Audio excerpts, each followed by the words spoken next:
Good evening and welcome to Gravitas. I'm Palki Sharma Upadhyay. Let's get started. Gravitas, co-presented by SBI Mutual Fund, a partner for life. Chemistry That Matters, SABIC. Co-powered by Star Health Insurance, the health insurance specialist. Driven by Kia Sonet, wild by design.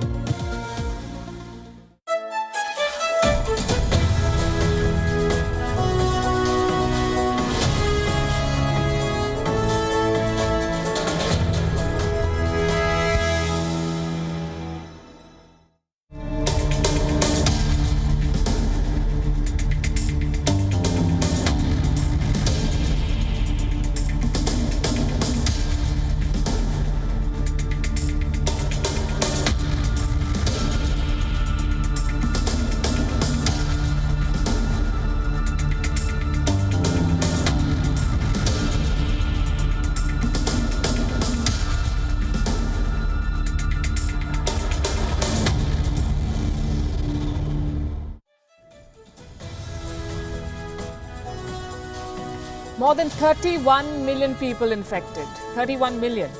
Almost 10 lakh people dead. This is what the virus from China has done to the world. And we are not done with it yet. There are new cases every day, second and third waves across the world, reinfections. It's bad enough that the world is suffering all of this. It's worse when China's leader calls his country peace-loving on a global platform. Xi Jinping spoke at the United Nations General Assembly. He called China peace-loving, a country that believes in dialogue, he said. He told the world to not politicize the virus, to not stigmatize his country. His message was this: do not let this pandemic affect business with China. But how can that be? How can the world not call out China for all its lies? It's a country that is perpetrating war both at home and outside. It has territorial wars, multiple border disputes. It has cultural wars. It is wiping out entire ethnic communities at home. Tonight, we'll revisit China's stories to bust its president's lies, and we'll show you a video that is going viral. Weeping Chinese soldiers being sent to the border with India. Don't miss that. Also on the show, the Gravitas newsmaker for tonight, Dr. Thet Thet Hein, the face of Myanmar's opposition. The woman who is taking on Aung San Suu Kyi in the upcoming election. She talks about the Rohingya crisis, the role of the military in her country, and Chinese investments and the threat they pose. We bring you an exclusive interview. The highlights of the United Nations General Assembly: world leaders blame each other, the media, the opposition, even Christophobia for the problems of the world. In Malaysia, there's a new power struggle. Opposition leader Anwar Ibrahim claims majority. The Prime Minister has rubbished his statement. Who will lead the country then? Only the king can answer that question. And Egypt's tryst with democracy remains a painful affair. Another round of protests against Al-Sisi's government. 9 years since the Arab Spring. Where is this country? We bring you a special report, but we begin as always with Gravitas Global Headlines. Belarus President Alexander Lukashenko has been sworn in for a new term in a secret ceremony conducted without any prior announcement. The opposition has called the inauguration illegitimate and called for further protests against the leader. Lukashenko's re-election in a disputed poll last month has led to weeks of mass demonstrations. Russian opposition leader Alexei Navalny has been discharged from a German hospital where he was admitted for treatment after being poisoned. While the Kremlin has said Navalny is welcome to return to Russia, his spokesperson has said that the opposition leader will stay in Germany for now to continue his treatment. The European Union has unveiled its new migrant pact proposing a fair sharing of responsibility between member states to streamline the asylum process. This would involve a faster border process with decisions within 12 weeks and quick returns for failed applicants. All 27 EU countries will be required to take part. The European Commission head Ursula von der Leyen has called it a European solution to restore citizens' confidence. An arms depot of the Iran-backed Shiite Muslim group Hezbollah exploded in southern Lebanon on Tuesday. The blast occurred in a building in the southern village of Ain Kana, about 50 kilometers south of the capital Beirut. Reports say the explosion was caused by a technical error at the arms depot. Italians have endorsed a reduction in the number of lawmakers. The results of a nationwide referendum show over 60% of Italians have voted for reducing the current strength of members of parliament by a third. At least 380 pilot whales have died in southern Australia in what is being called the worst mass stranding in Australia's history. Around 30 of the whales stranded on the remote west coast of Tasmania are still alive, and 50 have already been rescued. Heavy rainfall has triggered flash floods in Brazil's Rio de Janeiro, leaving several roads blocked. Residents were seen struggling to make their way through the waterlogged streets. Astronauts on the International Space Station carried out an operation called Avoidance Maneuver to ensure that they would not be hit by a piece of debris. Russian and US flight controllers worked together during a 2.5-minute operation to adjust the station's orbit and move further away, thereby avoiding collision. According to NASA, the debris passed within nearly 1 mile of the ISS. 2019 US Open champion Bianca Andreescu has pulled out of the French Open and will sit out the remainder of the 2020 season. The world number 7 has not competed since injuring her knee at the WTA finals last year. The Canadian says she now wants to focus on getting back to full fitness for the 2021 season, including the Tokyo Olympics, scheduled for July. Andreescu is the third top 10 women's player to opt out of the French Open, after world number 1 Ashley Barty and Japanese star Naomi Osaka. The best NBA players could miss the rescheduled Tokyo Olympic if the 2020-21 season begins in January. A December start was suggested for the delayed campaign, but NBA Commissioner Adam Silver believes it might now be the new year. A January start could mean the playoffs finish in August or September, with the Olympics set for a July 23rd start. The USA men's basketball team will be going for their 4th consecutive Olympic title next year.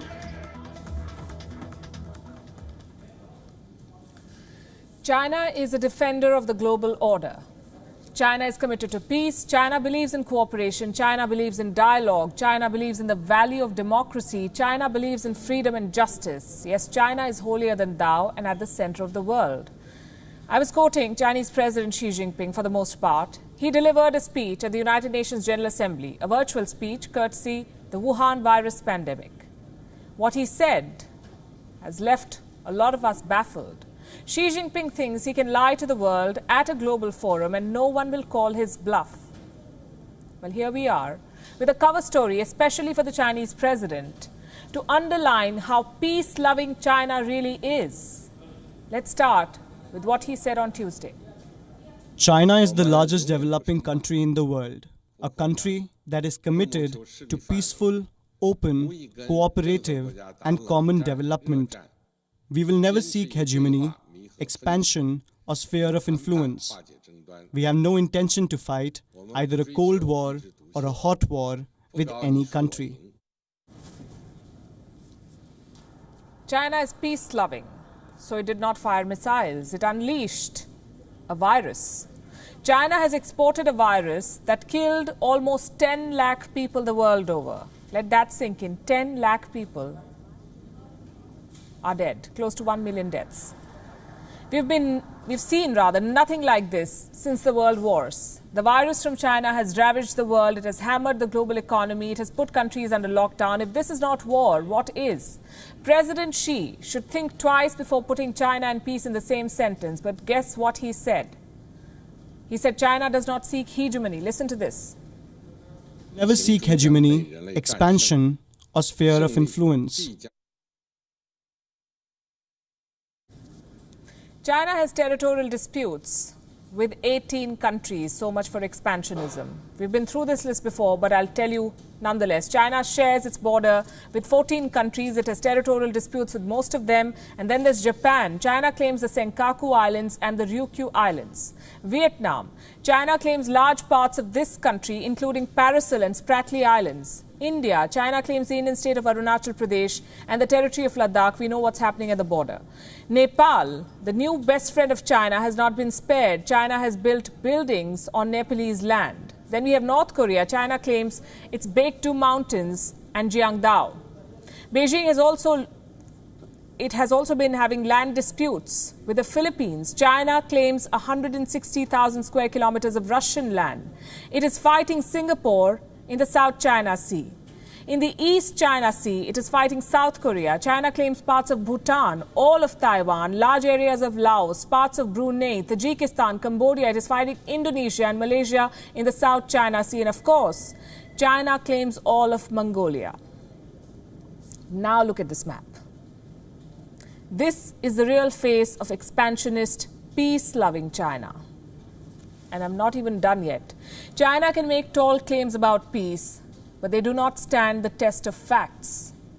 President Xi Jinping talks about his country's love for dialogue. Listen to him again. We will continue to narrow differences and resolve disputes with others through dialogue and negotiation. We do not seek to develop only ourselves or engage in a zero-sum game. What is China's definition of dialogue? Do you know for how long India has been calling for dialogue on the LAC? 44 years. India and China share an undefined border. It is 3,488 kilometers long. It has seen more than 10 major conflicts in the last 5 decades.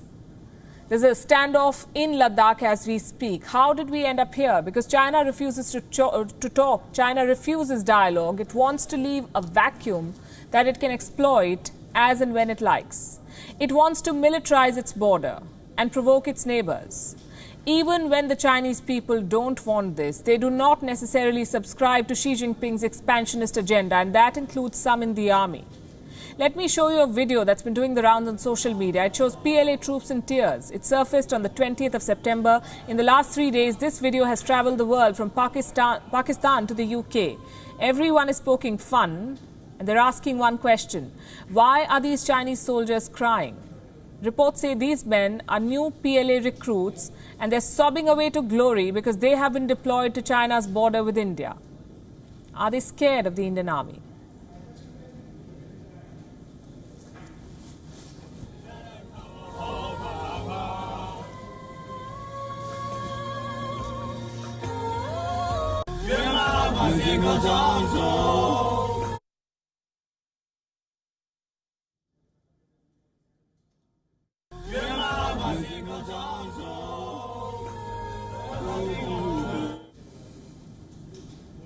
Chinese mouthpiece Global Times has come up with a new spin to this. It says the troops became emotional while listening to a Chinese military song.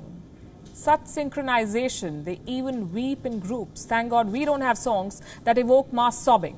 If anything, this video proves that Chinese soldiers are spoilt brats of the one China, one child era. Look at this piece from the South China Morning Post. It talks about how 70% of PLA soldiers are single children who may not be up to the task of defending China's borders. So it says here, China's own propaganda videos expose them, like this one which says they get hot meals at the border. What is this, a border face-off or a cook-off, some have asked. And this one which shows soldiers boarding planes with their helmets on. The bottom line is this: propaganda videos and highfalutin speeches fool no one. China has proven to be the opposite of peace-loving. Xi Jinping is a dictator who has proven to be incapable of fair dialogue. And Xi has created a new laboratory of repression. We're talking about Tibet. Yesterday we told you how China has set up mass jails in Tibet. Tonight we'll tell you what Tibetans are being put through. New experiments of Chinese persecution before they're shipped off for forced labor across the country. For the longest time, the world has focused on Xinjiang, but it is Tibet where Beijing began its campaign of repression against minorities. China is changing Tibet with the help of 4 moves. Number 1, it is blocking foreign contact. Number 2, deflecting international pressure. 3, changing the demographic of the region. And 4, setting up a system of mass surveillance. I'll explain how this works. First of all, China cut off Tibet from the rest of the world. Tibetans cannot travel abroad. Many of them do not even have passports. Getting a passport is harder for a Tibetan than getting into heaven. These are not my words. This is what Human Rights Watch reported in 2015. The second move of the Chinese government, it has cut off any international support for the Free Tibet movement. China goes after anyone who speaks about it. It doesn't matter who they are. I'll give you an example. Lady Gaga, the singer, yes. In 2016, she met with the Dalai Lama in Indianapolis. How did China respond? It banned Lady Gaga. She was added to a list of hostile foreign forces. Move number 3. China is changing the demographics of Tibet. It is a move to alter Tibet, a direct attack on the Tibetan way of life. Beijing says it is making Tibet, quote-unquote, more Chinese. According to multiple reports, there has been a large influx of Han Chinese into Tibet. The Chinese state promoted interracial marriage. It offered incentives. It adopted a series of policies that were favorable for mixed couples.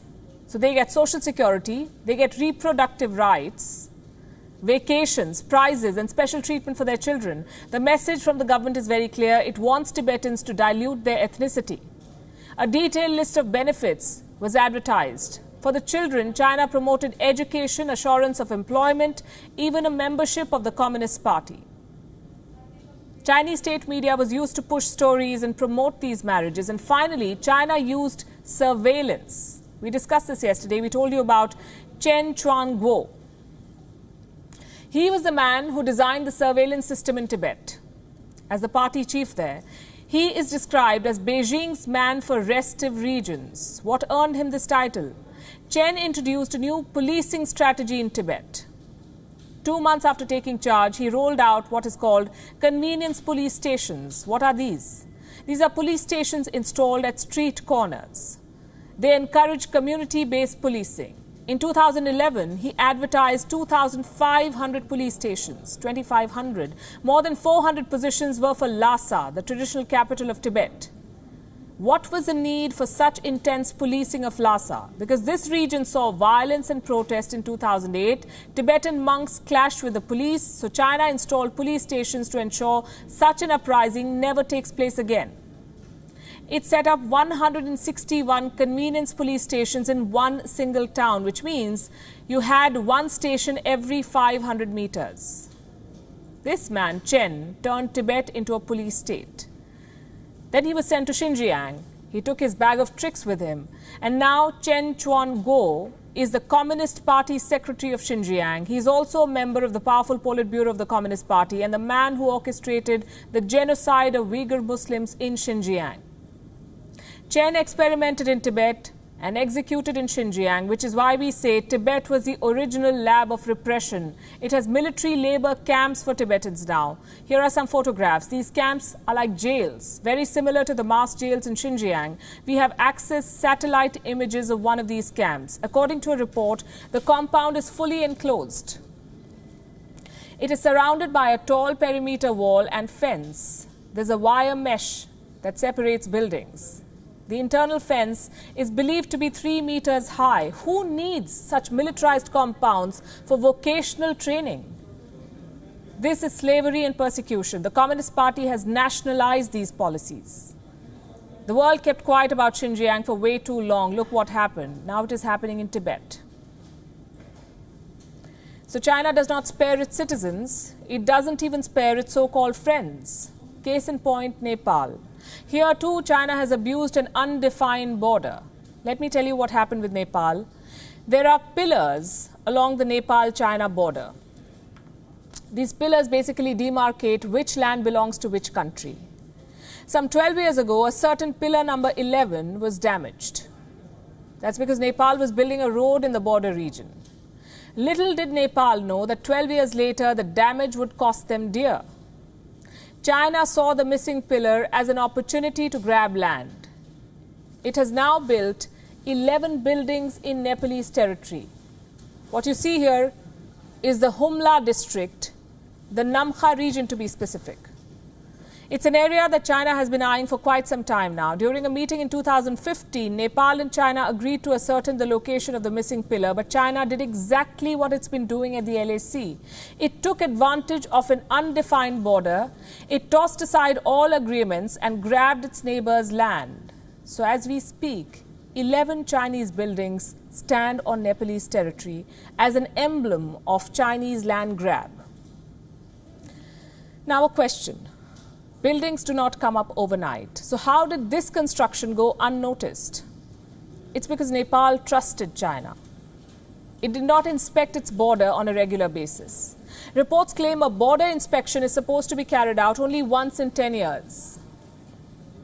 What's worse, Nepal has not done it in 15 years. No inspection since 2005. So when they finally went to check, they found Chinese buildings on their land. And there isn't much that Kathmandu can do about it now. Let me tell you what happened over the weekend. Some Nepali officials went to the Namkha area to talk to Chinese personnel. Guess what they were told? The Chinese army, geared in personal protective equipment, told the Nepalese officials that talks cannot be held on Chinese territory and that the Nepalese should return to the border. In other words, officials from Nepal were told to vacate their own land by China. This issue was raised by political leaders in Nepal, of course. The parliamentarian from this area spoke to the press, and he has blamed the Oli government for not deploying enough troops to the border. So here's another question. Who do you think lives in these Chinese houses? The answer is no one. 10 of these buildings are unoccupied. The 11th has Chinese troops. These structures, like I said, are a haunting emblem of Chinese land grab. The government of Nepal has dispatched a team to study this problem. They're expected to submit a report by the end of this week, which is still 4 days away. But China does not want to wait that long. So China has rubbished all claims of land grab, and it is now blaming India for this crisis, believe it or not. First, Nepal blamed India for the virus that came from China, and now China blames India for its own land grab in Nepal. How does that even work? Well, if India is at fault, why are the people of Nepal protesting? They have been demonstrating outside the Chinese embassy in Kathmandu.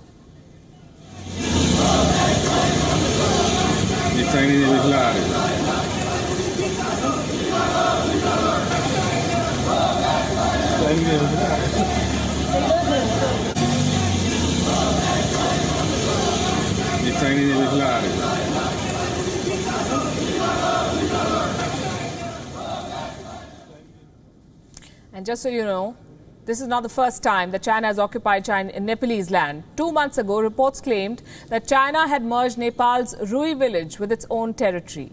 In the month of June, another report claimed that China has encroached on 10 Nepalese territories. It grabbed a total of 33 hectares of land. Do you know the irony here? Nepal was so busy following Chinese instructions and claiming Indian land that it totally looked through the possibility of being fooled by its masters in Beijing. But like they say, it's never too late to learn. A few days back, we carried a report on a new challenger to Aung San Suu Kyi's rule in Myanmar. The country goes to polls in November. And we told you about Dr. Thet Thet Khain of the People's Pioneer Party. She was once a member of Suu Kyi's political party. She's now fighting against her in the upcoming general election. Earlier this evening, I spoke with Dr. Khain. I asked her about the key issues she's fighting on, the state of Rohingya crisis in Myanmar, the role of the military and the government, the charges of genocide against the Myanmar military, and Aung San Suu Kyi herself. Also, the threat of Chinese investments in our country. Here are some excerpts from our conversation.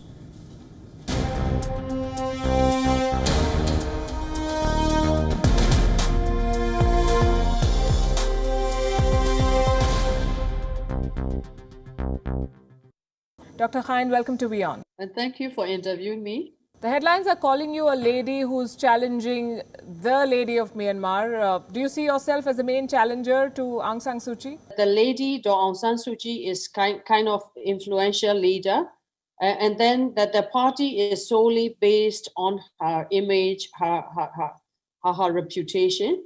And then what we see, the need of the country is we should have the programmatic party in our country, so that we decided to form our party as the programmatic party.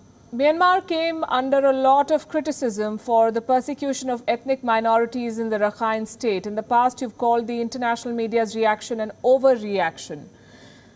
Do you believe that the government was complicit in what happened in Rakhine? The Rakhine case is very deeply rooted and complex, and then it will not be solved overnight. And then it's very complicated, very complex, and deeply rooted. At the same time, we have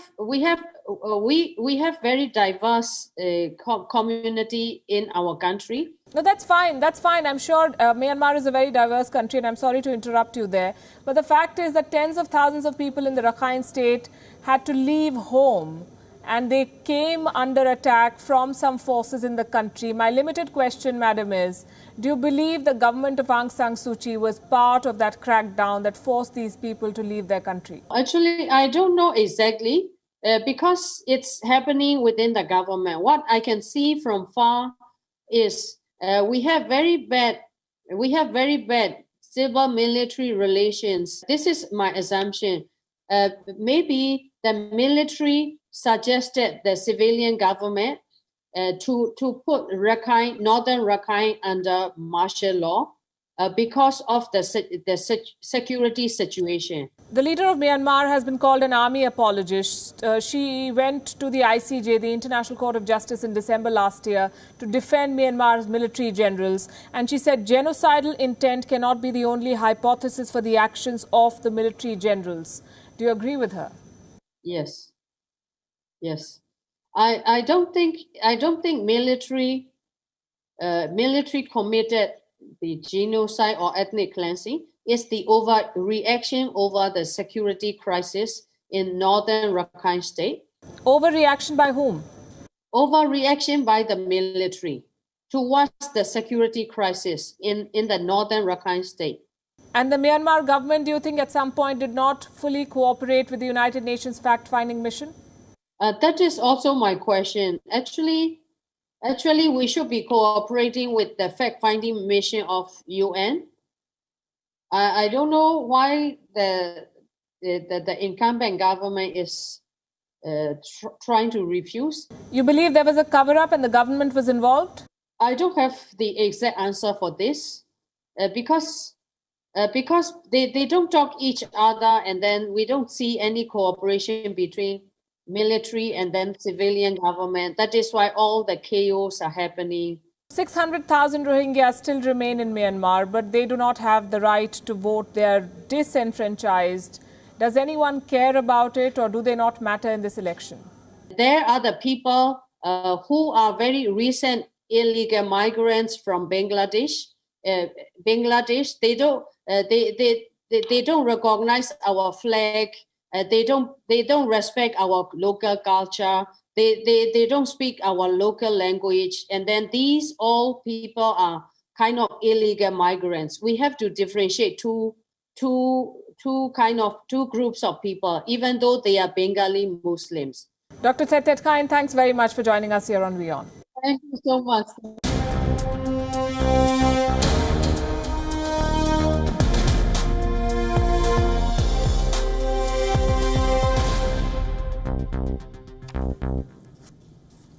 She also said that the debt that Chinese investments brings into her country remains a cause of concern. You can watch that full interview later. But talking about Chinese investments and the Chinese government, is China short on cash? Beijing has tweaked its foreign exchange rules. It wants foreign investors to buy Chinese bonds. Reports say China is opening up. But why do the Chinese need more money? Our next report tries to find the answers. China, known for trapping nations through debt, wants a loan. Earlier this month, Beijing announced that it will tweak its foreign exchange rules. Foreign investors can now invest directly into Chinese bonds that trade on the exchanges. What does that mean? A government or company issues a bond when it wants to raise money. Those who buy it are extending a loan to the borrower. Just like stocks, bonds too can be bought and sold on the exchange. China's bond market is valued at a whopping $16 billion. It wants more people to invest. China is opening doors for foreign investors. But why? Does it need more money? In recent years, China went on a spending spree, borrowing money to build cities, help businesses, and support financial markets. But was Beijing cutting checks that it cannot encash? Experts have raised red flags over China's debt-fueled boom. In 2017, Moody's cut the debt rating of China. It was the first time that China was downgraded since 1989. The latest numbers suggest that the situation could get worse.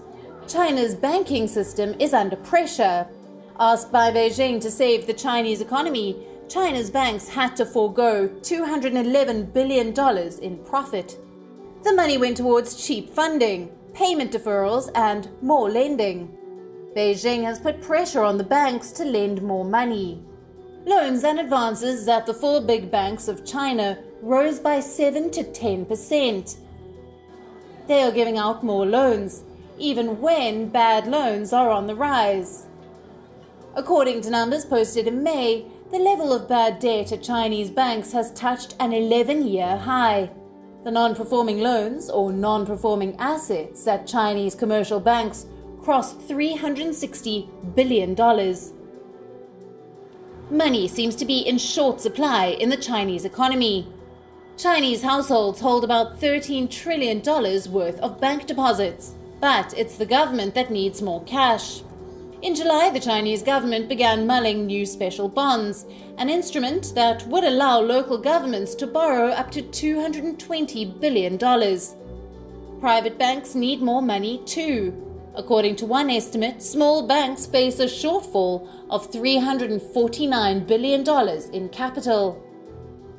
Beijing can't keep paying all the bills, so it is opening the doors for foreign investors. China could be caught in a debt trap of its own, and it is borrowing more to get out of it. Bureau Report, WION World is One. Now for our daily segment on the US election. 41 days to go and the opinion polls show that Joe Biden has an average lead of 5% against Donald Trump in at least 6 battleground states.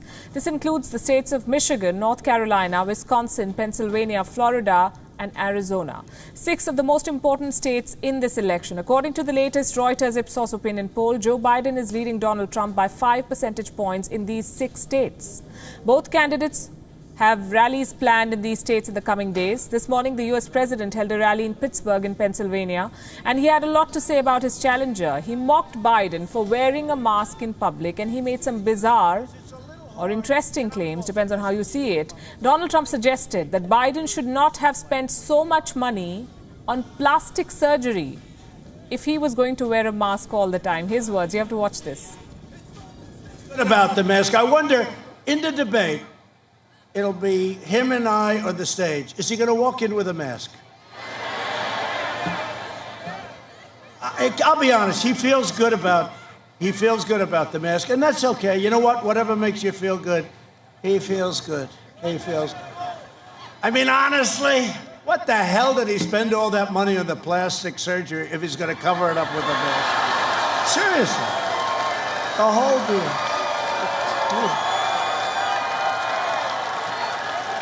No, I think he'll come in with a mask. I don't know. I have no idea. Well, the question is, will he leave it on during the debate?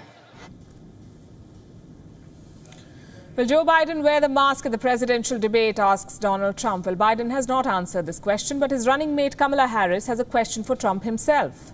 Will he ever use the term Black Lives Matter? Look at this. So when we look at this election, there are some very clear differences. Donald Trump will never use the term Black Lives Matter.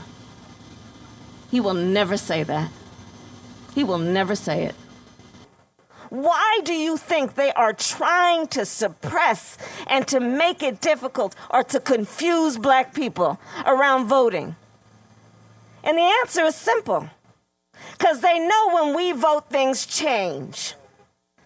They know when we vote, we are powerful. Speaking of the Black Lives Matter movement, the city of Louisville has declared a state of emergency. The local police is expecting another round of protests and possible unrest. Why? Because a crucial verdict is expected this week. The case of Breonna Taylor. She was a black woman who was killed in a police raid at her house in March this year. She was just 26 years old. She was shot multiple times. Her name, along with George Floyd's, has become a rallying cry for protesters across the U.S. The authorities in Louisville fear unrest if police officers involved in the case are not convicted. We'll be tracking these developments very closely, but we are not done with the election updates. Guess who wants Americans to go out and vote this election? The Duke and Duchess of Sussex, Prince Harry and Meghan Markle. The couple, who now live in California, have urged Americans to reject hate speech, misinformation and online negativity and go out and vote. They haven't endorsed any candidate, but their comments have led to criticism that the erstwhile royal couple is trying to interfere in American politics and that it is trying to suggest that Americans should not re-elect Trump. Look at this. When we vote, our values are put into action and our voices are heard. Your voice is a reminder that you matter, because you do, and you deserve to be heard. This election, I'm not going to be able to vote here in the US. But many of you may not know that I haven't been able to vote in the UK my entire life. As we approach this November, it's vital that we reject hate speech, misinformation, and online negativity. So as we work to reimagine the world around us, let's challenge ourselves to build communities of compassion.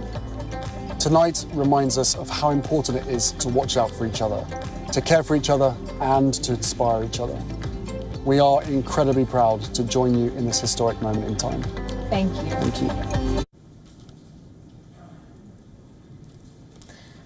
Well, we've been covering the UN General Assembly sessions for a while now, and I can tell you this, the 75th UNGA session will go down in history as the most unconventional one. It's a victim of the times we're living in.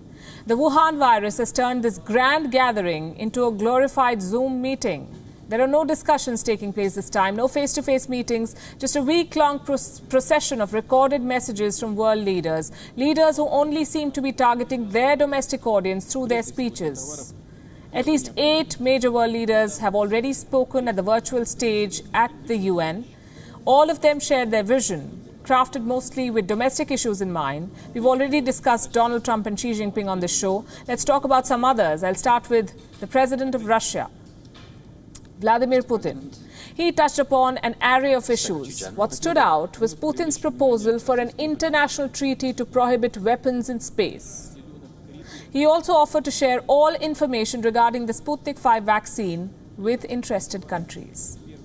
Russia is putting forward an initiative to sign a binding agreement between all the leading space powers that would provide for the prohibition of the placement of weapons in outer space and the threat or use of force against objects in outer space. Building on the scientific, industrial and clinical experience of its doctors, Russia has promptly developed a range of test systems and medicines to detect and treat the coronavirus, as well as registered the world's first vaccine, Sputnik 5. I would like to reiterate that we are completely open to partner relations and willing to cooperate.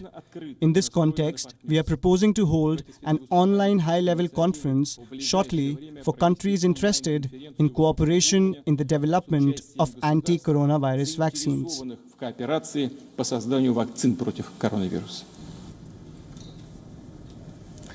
Next on the list, the president of France, Emmanuel Macron. His speech included veiled attacks on the US and China. Macron urged world leaders to not let the geopolitical power struggle between these two countries dominate global discourse. He called upon them to build a new world order. Listen to this. Sur la Corée du Nord, Today's world cannot be left to the rivalry between China and the United States, regardless of the weight in the world that these two great powers share, regardless of the history that ties us, especially to the United States, the crisis, the collapse of our frameworks of cooperation, the fragility I have just referenced. All of that means that we must build a new order, and it means that Europe needs to fully shoulder its responsibility. Speaking of Iran, the Iranian president addressed the General Assembly earlier today, and surprisingly, he chose to speak about racial tensions in America. Of all the things in the world, Rouhani used the killing of George Floyd as a metaphor for America's treatment of Iran. He said the kneeling on the neck of George Floyd was symbolic of America's knee of arrogance on the neck of independent nations. His speechwriter has the gift of imagery, I have to say. Listen to this. The footage broadcast to the world concerning the treatment of an African American by the US police is reminiscent of our own experience. We instantly recognize the feet kneeling on the neck as the feet of arrogance on the neck of independent nations. For decades, the valiant Iranian nation has paid a similar high price for its quest for freedom and liberation from domination and despotism. However, the Iranian nation has not only resisted the pressure, but flourished and advanced while persistently pursuing its historical and civilizational role as the axis of peace and stability, the harbinger of dialogue, tolerance, and the champion of the fight against occupation and extremism. Then we come to the president of Turkey. He refrained from talking about the United States, but he had a lot to say about India on Kashmir, and we're not surprised one bit. President Erdogan never leaves an opportunity to question India's secular credentials at global platforms. He said Kashmir is still an issue that should be resolved within the framework of United Nations resolutions. India slams the Turkish president every time he says something like this by issuing statements, and this time was no different. I'll not go into the statements, but Erdogan also made scathing remarks about the United Nations itself. Watch this. We have to evaluate the picture in front of us by looking at the empty and full sides of the glass. At the empty side of the glass, UN being chief among them, many of the multilateral organizations are in need of reforms. We have seen how ineffective global mechanisms were in this current global crisis. The UN's most essential decision-making organization, the Security Council, took months to even bring up the outbreak to their agendas. At the beginning of the pandemic, a scene emerged where countries were left on their own. We also saw a debut at the 17th UNGA. Saudi Arabia's King Salman addressed the global body for the first time, and he expressed his support for American efforts to establish peace between Israel and Palestine. That's a grand hint. Take a look. We support the efforts of the current US administration to bring about peace in the Middle East by bringing both the Palestinians and the Israelis together at the negotiating table to reach a fair and comprehensive agreement. And last but not the least, the Trump of the tropics also addressed the UNGA session. I'm talking about Jair Bolsonaro, the president of Brazil. He only vented about the state of affairs in his country. He blamed the Amazon fires on Brazil's indigenous communities. He blamed the Brazilian media for politicizing the virus. He blamed Brazil's opposition for spreading disinformation. And he called upon the international community to combat what he calls rising Christophobia. I'm calling on the entire international community to protect religious freedom and to fight against Christophobia. Let's turn our attention to Malaysia. 7 months ago, Dr. Mahathir bin Mohamad was ousted. Now the present Prime Minister, Muhyiddin Yassin, could be on his way out. Malaysia's opposition leader, Anwar Ibrahim, says he has the numbers to topple the government. Will he be Prime Minister? Our next report tells you more. Just when the world thought that Malaysia's political crisis was over, the opposition threw a cat among the pigeons. Malaysia opposition leader Anwar Ibrahim has made a power move. Ibrahim says he has the majority in parliament and he is ready to topple the government. Dengan sokongan dan majority kukuh. With clear and indisputable support and the majority behind me, the government led by Muhyiddin Yassin has fallen. Kerajaan pimpinan Tan Sri Muhyiddin Yassin telah jatuh. Strong majority. Strong, formidable, convincing majority, not a small majority. I have received convincing support from members of parliament for me to present to His Majesty the King. Yang di-Pertuan Agong. Ibrahim didn't hesitate in making that bold declaration, but he is yet to receive a nod from Malaysia's king. Anwar Ibrahim is the third leader in less than 7 months to make a bid for power. He started in politics as a rising star. But Ibrahim's 22-year-long political career has been a tumultuous one. In 1998, he was jailed for sodomy and corruption after he was fired by Mahathir Mohamad as Deputy Prime Minister. In 2015, Ibrahim was jailed once again, this time by Najib Razak. Despite the corruption taint, Ibrahim didn't stop his quest for the top job. In 2018, he was granted a royal pardon. This was after he forged an alliance with his old foe, Mahathir Mohamad, for the election. While Mahathir had an unceremonious exit from the Prime Minister's office, Ibrahim now says the numbers are on his side. Muhyiddin Yassin, the present Prime Minister, is in no mood to back down. Yassin released a statement rejecting Ibrahim's claims that he has lost his majority. So who is the Prime Minister of Malaysia? Right now, only the King can answer that question. He has two choices before him. The King could either give Anwar Ibrahim the opportunity to replace Muhyiddin after he proves majority, or he could call for snap elections. The fog over the politics of Malaysia refuses to settle. Bureau Report, WION, World is One. Thousands in Egypt are protesting against President Abdel Fattah al-Sisi. Over the last few days, protesters have set a police car on fire. They've thrown stones at security forces. There is violence, bullet fire and tear gas on the streets of Egypt. It's a grim reminder of what happened in the year 2011. On Gravitas tonight, we ask whether the dream of democracy is still a far-fetched one for Egypt, 9 years since the Arab Spring. Here's a report. Leave, Sisi, leave! These words are echoing on the streets of Egypt. The country is protesting the rule of President Abdel Fattah al-Sisi. Demonstrations have broken out in the cities of Cairo, Alexandria and Aswan. These people are demanding that al-Sisi stand down. Over the last few days, protesters have set a police car on fire. Some threw stones at security forces. They responded by firing tear gas and bullets. The call for protest was sounded by former army contractor Muhammad Ali. He wanted the country to mark the one-year anniversary of anti-government protests.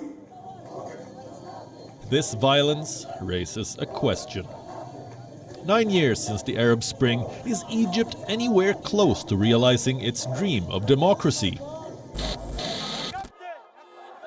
Flashback to 2011. Egypt was revolting against the 30-year rule of President Hosni Mubarak.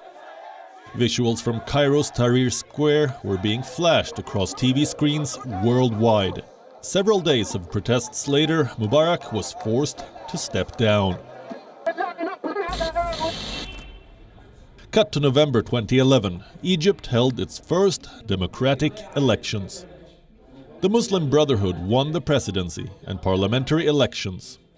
Mohamed Morsi became the country's first democratically elected president.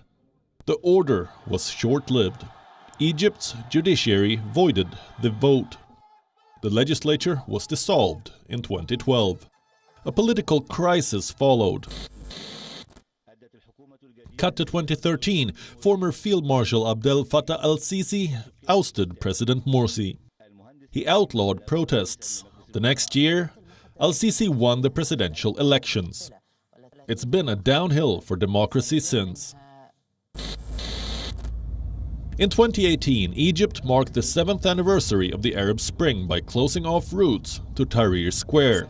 The same year, al-Sisi was re-elected with 97% votes.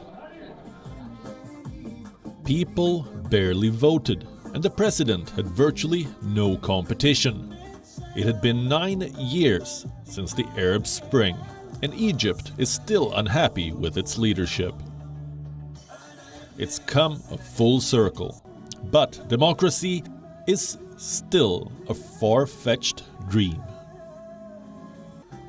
Bureau Report, WION. World is one. With that, it's a wrap. We're leaving you as always with Gravitas Images. Thanks for watching.